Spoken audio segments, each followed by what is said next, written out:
नमस्ते, वेलकम मेरे चैनल पर जिसका नाम है मेरे शब्दों में, इन माय वर्ड्स। तो आज की वीडियो में हम हनुमान चालीसा की चौपाई नंबर 21 से लेकर चौपाई नंबर 25 तक कवर करेंगे। ठीक है, तो चलिए शुरू करते हैं। चौपाई 21।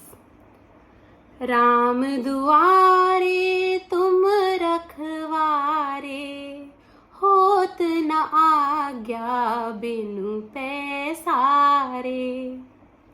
इस चौपाई में तुलसीदास जी क्या बता रहे हैं कि हनुमान जी जो थे वे केवल श्री राम जी के मित्र और सेवक ही नहीं थे, बल्कि उनके पहरेदार भी थे। यानी राम के द्वार पे, राम दुआरे तुम रखवारे, कि तुम वहां की रखवाली करते हो। हे प्रभु, श्री राम के द्वारपालक तुम ही हो। क्या आप जानते हैं कि हनुमान जी इतना अच्छे से अपना काम करते थे द्वारपाल का कि उनकी आज्ञा के बिना, होत न आज्ञा बिन पैसारे, उनकी आज्ञा के बिना कोई भी उस द्वार को क्रॉस नहीं कर सकता था। और कोई भी मतलब कोई भी नहीं। तो जब श्री राम का टाइम आया इस धरती को छोड़कर वैकुंठ जाने का, तो श्री यमराज उनको लेने आए, लेकिन हनुमान जी द्वार पे खड़े थे तो यमराज को अंदर जाने ही नहीं देते थे। तो फिर क्या हुआ कि श्री राम जी ने एक आइडिया निकाला। उन्होंने बोला, देखो ये मेरे महल में एक क्रैक है फ्लोर पे, और इसमें मेरी जो रिंग है, मेरी एक अंगूठी है, वो नीचे गिर रही है। हनुमान जी, क्या आप जाकर वो रिंग मेरे लिए वापस ला सकते हैं? ऐसा राम जी ने एक प्रयोजन किया। तो हनुमान जी क्या करते हैं, अपना बॉडी एकदम छोटा कर लेते हैं। जैसे हमने पहले चौपाइयों में सुना है, सूक्ष्म रूप धर सकते हैं हनुमान जी। तो एकदम छोटा रूप करके वो क्रैक में घुस जाते हैं और पाताल लोक में चले जाते हैं। पाताल लोक, नाग लोक।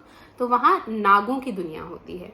वहां जाते हैं तो वो देखते हैं वहां पूरा इतना बड़ा ऊंचा रिंग्स का पहाड़ बना हुआ है। सब एक जैसी श्री राम की रिंग्स वहां पे इतनी सारी रखी हुई हैं। तो उनको समझ में नहीं आता कि ये क्या हो रहा है।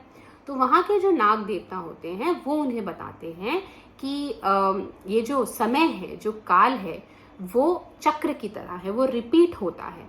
तो ये जो अभी युग चल रहा है, जो त्रेता युग चल रहा है, जिसमें श्री राम जी हैं, जिसमें हनुमान जी आप हैं, उसमें हर बार जब भी श्री राम जी को वैकुंठ जाना होता है, जब उनके मृत्यु का समय आता है, तो वो अपनी रिंग यहाँ फेंकते हैं और हर बार एक बंदर यानी एक हनुमान आते हैं इस रिंग को वापस लेने। तो ये काल चक्र सदा निरंतर चलता रहता है। तो ये एक स्टोरी है हनुमान जी की, जब उन्होंने अपने द्वारपाल का काम बहुत निष्ठा के साथ निभाया था। राम दुआरे तुम रखवारे, होत न आज्ञा बिनु पैसारे। आगे सुनिए। सब सुख लहे तुम्हारी सरना, तुम रक्षक काहू को डरना। तो इसमें भक्ति भाव आता है। अब हम हनुमान जी को क्या कह रहे हैं कि सब सुख लहे तुम्हारी शरणा, तुम्हारी, आपकी शरण में आके सारे सुख, जो भी दुनिया के सुख हैं, वो हमें मिल जाते हैं और हमें किसी भी प्रकार का कोई डर नहीं है, क्योंकि आप हमारे रक्षक हैं। तुम रक्षक काहू को डरना, किसी भी चीज का हमें डर नहीं है आपके आने से। तो आगे सुनिए। आपन तेज समारो आपे, तीनों लोक हाँकते कांपे। क्या अर्थ है इसका? आपन तेज, आपका जो तेज है, जो आपकी ग्लोरी है, जो आपका इतना विस्फुटित होती हुई जो आपके अंदर से लाइट आ रही है, इल्यूमिनेशन है, जो आपका तेज है, वो आप ही संभाल सकते हैं। आपका जो इतना तेज है हम तो नहीं संभाल सकते, हम तो नॉर्मल मनुष्य हैं। तो आपका तेज आप स्वयं ही संभाल सकते हैं और कोई नहीं संभाल सकता। और आपके हाँकने से, आपकी हुंकार से, आपकी आवाज से तीनों लोक कांपते हैं। यानी कि जब आपको गुस्सा आता है तो तीनों लोक, तीन लोक कौन से थे, यू रिमेम्बर? स्वर्ग लोक, पृथ्वी लोक और पाताल लोक। तो तीनों लोग आपके हाँकने से कांप जाते हैं डर के कारण। आगे सुनिए। चौपाई 24। ये सबसे फेमस चौपाई है वैसे हनुमान चालीसा की जो अब आने वाली है। तो सुनिए। भूत पिशाच निकट नहीं आवे, महावीर जब नाम सुनावे। ये सबसे फेमस है ना, आपने सबने सुनी होगी। तो जब भी हमें डर लगता है, या बचपन में सुनी हो या कहीं भी सुनी हो, कहते हैं कि हनुमान जी का नाम लो, भूत पिशाच निकट नहीं आवे, महावीर जब नाम सुनावे। तो कोई भूत हो, पिशाच हो, अच्छा भूत पिशाच होता क्या है? तो भूत हम सब जानते हैं कि हाँ, जो लोग अब नहीं रहे हैं, जिनकी मृत्यु हो गई है, जो वैतरणी को पार करके स्वर्ग में नहीं पहुंच पाए हैं। वैतरणी क्या होती है? ऐसे माइथोलॉजी में कहते हैं एक नदी है, जैसे ग्रीक माइथोलॉजी में स्टाइक्स रिवर है, वैसे हिंदू माइथोलॉजी में वैतरणी एक नदी है। जब इंसान की मृत्यु हो जाती है तो उसकी आत्मा उस वैतरणी को पार करके स्वर्ग लोक की तरफ चली जाती है। तो जिनकी आत्मा वो पार नहीं कर पाती है, बिकॉज मे बी वो सर्कमस्टांसेस में ऐसे उनकी मृत्यु हुई कि उनके मन में कुछ इच्छाएं रह गई या कुछ गलत हुआ उनके साथ, तो वो यहीं मृत्यु लोक में यानी धरती लोक में भटकते रहते हैं, वैतरणी को पार नहीं करते, उनको भूत कहते हैं। ठीक है। और पिशाच क्या होते हैं?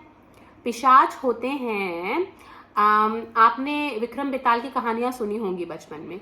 तो जो बेताल था, जो पेड़ से उल्टा लटक के रहता है, उसको पिशाच कहते हैं। तो बेताल, पिशाच ये क्या करते हैं? ये होते हैं जो इंसान को खा जाते हैं और उसका खून पी जाते हैं। ऐसा कहानियों में होता है, सच में भूत पिशाच नहीं होते हैं, ऐसा मेरा मानना है।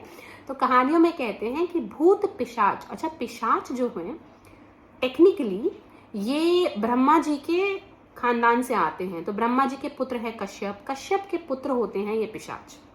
जितने भी पिशाच हैं कहते हैं कश्यप से बने हैं। ऐसे ही ब्रह्मा जी के, क्योंकि ब्रह्मा जी तो सारे ब्रह्मांड के पिता हैं, है ना, परम पिता ब्रह्मा जी हैं, तो उन्होंने ही सब कुछ बनाया है, चाहे वो देव हो, असुर हो, किन्नर हो, गंधर्व हो, गरुड़ हो, कोई भी हो, सब ब्रह्मा जी के ही वंश से निकले हैं, कश्यप के ही वंश से निकले हैं। ठीक है।